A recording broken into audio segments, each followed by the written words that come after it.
Wow, so I have a weakness for these type of chapters. But before I get to talking about how good this chapter is, can somebody please call child services on Kaido? Definitely need a Criminal Minds episode on him. But this chapter was really enjoyable. It was nice to have a calm chapter in between all these intense, explosive chapters. Let's get right into the review. So remember how animated Momonosuke was chapter 1023? Well, there's a bit of a problem. Shinobi explains even though Momonosuke has an adult body, he still has the mind of a child. So we see that in play here. Momonosuke is too scared to fly up to the rooftop, and Luffy is arguing with him. And Luffy is showing no mercy, telling him just to jump and go. Momonosuke is scared and trying to explain he doesn't know how to fly. So that scene was pretty funny. You know, you never really laugh in One Piece, but I did a little chuckle. Like you'll hit a little ha. That was pretty funny. That was clever. They'll have some clever jokes. Then we go back to Yamato and Kaido. And I think I saw Brago say he was over the Yamato and Kaido fight. I completely differ. I really like this fight, although I do agree I can't wait to see Kaido's backstory. And I think Kaido's backstory will either be the saddest backstory in One Piece or the least saddest. I'm really hoping for the saddest. Something like Kaido's dad was the meanest dad ever, and anybody Kaido ever talked to, he ate. It could even be any human Kaido ever talked to, he ate. So that's why he hates humans so much. And he eventually got his hands on a magical dragon devil fruit, and he used that devil fruit to eat his own dad. Something like that. And that's why he's so hard on Yamato. He just wanted Yamato to grow strong. Last chapter, we left off at Yamato and Kaido simultaneously using Thunder Boget, and we finally find out what happens. Kaido is dripping blood from his face, and Yamato's head was covered in ice, and that completely shatters. Kaido says, "You defy me again?" As he's saying that, Yamato jumps up over him and does a twirling hollow glacier and smacks Kaido's head into the ground. Kaido gets up and they go back and forth for a little bit. We then see Kaido tell Yamato, "You have lived alone on this island for years. You will always be alone." Yamato responds, "That's not true. I had friends. I mean, I did have them," as they show a picture of Ace. Kaido, "That's right. You also had samurais in the cave, and everybody who's ever shown you love is dead."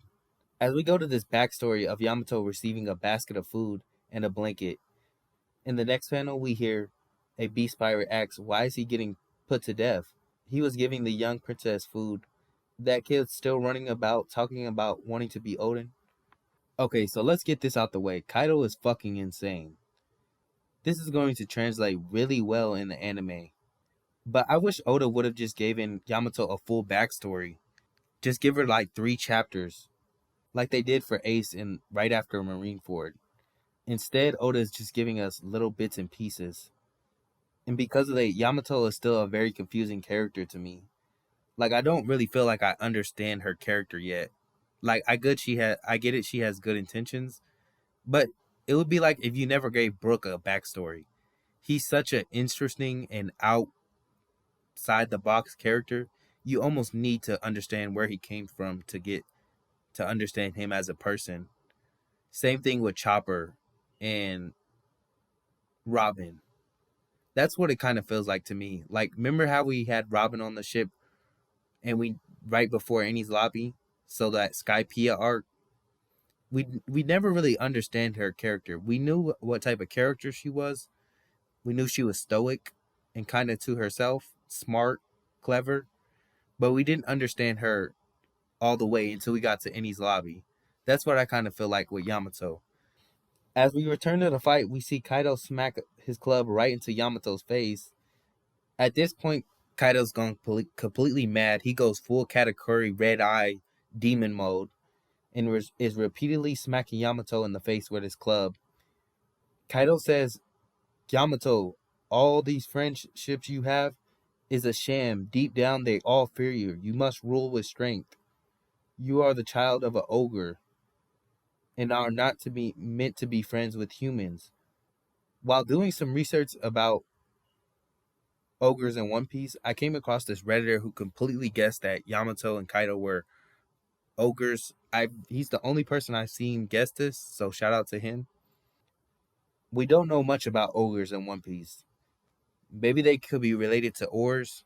Maybe they could be a distant relative to Oars' race. But this is huge. A completely new race in One Piece, which we've gotten 2 new races in Wano, which is hype. But we get back to Momonosuke and Luffy. Luffy finally gets Momonosuke to start flying, and Momo's in such terror that he's flying without his eyes open, and he ends up crashing into the performance floor where Sanji and Zoro are fighting. And everybody's just confused. They're asking, why is Luffy riding Kaido? Wait, he doesn't look like Kaido. Zoro and Robin are questioning why Luffy is with a dragon. Queen is distraught. King just gives his typical reaction, the question mark exclamation. King has to be the most boring wannabe badass character in One Piece.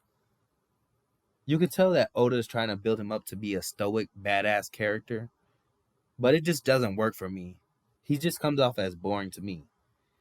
I think we can all agree, though, that Katakuri is over King any day of the week. Luffy and Momo go up another level, and they jump right in front of Big Mom and Kid in Law. They're all a bit shocked about Luffy being there. Big Mom is asking what's happening, and all you hear is Luffy yelling, "Just open your eyes already, just look up. Help me, Luffy," says Momo. So throughout this whole roar, Luffy and Momo are running, yelling at each other. It kind of reminds me of Luffy falling down from the ice in Marineford, of him just yelling and then grabbing everybody's attention. That's what I kind of imagine that scene being like. But Momo eventually opens his eyes. As he gets to the top of the roof, we hear Yamato say, "I'm not done," and gets up from the ground and grabs her club. We then hear Gear 4 Snake Man in the background.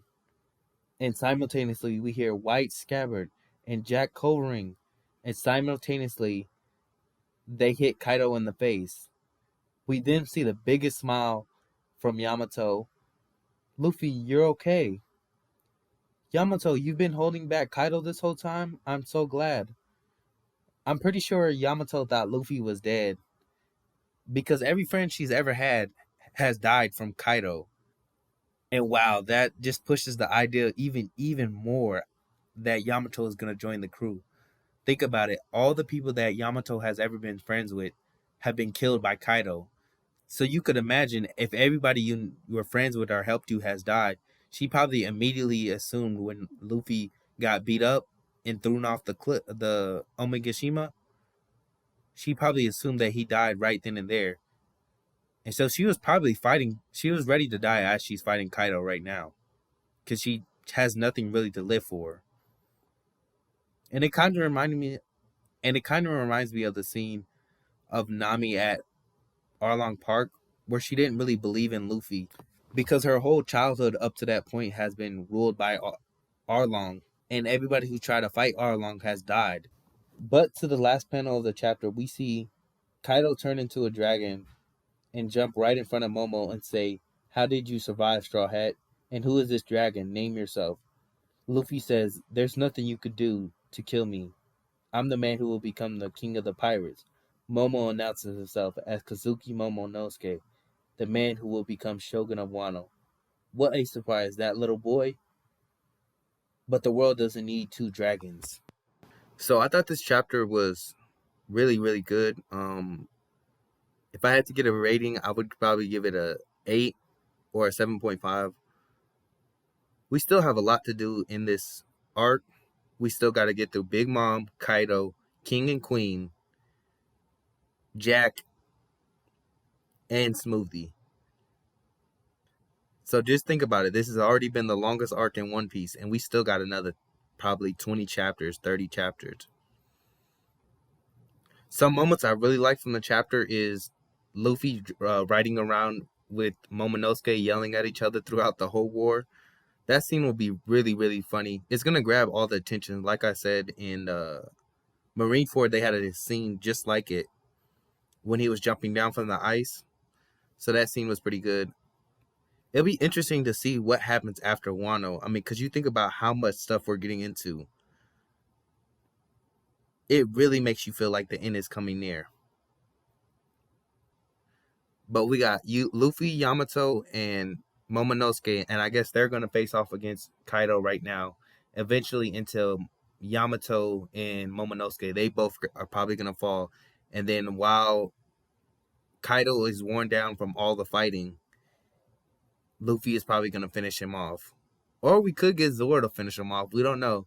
I know a lot of people are talking about that, but that's my chapter review. I would give it an 8 out of 10. And the chapter was really solid. I like these more calm chapters. I mean, we had like just back-to-back bangers.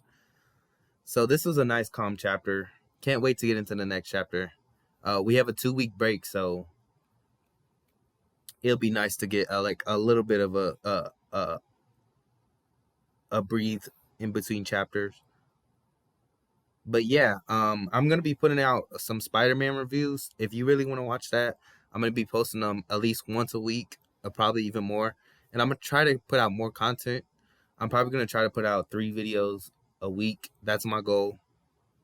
So hold me to that. But yeah, leave a like, subscribe, and comment anything you want me to review. This is Simba, and I'm out. Yeah, 1, 2. Hey, niggas making me nauseous. Quit calling me conscious. Team full of monsters. Young black king with a dream that I haunt you. What the fuck is you on? I don't know. I've been on another way, praying for another day, searching for a better way, just to make it out of Pandora's box. I'm boxing these demons, just to watch the cops kill my people. Now I'm scheming. Ain't no need for water. I'm a leader. Tender to the earth, so pick your feet up. Niggas hate, I see they trying to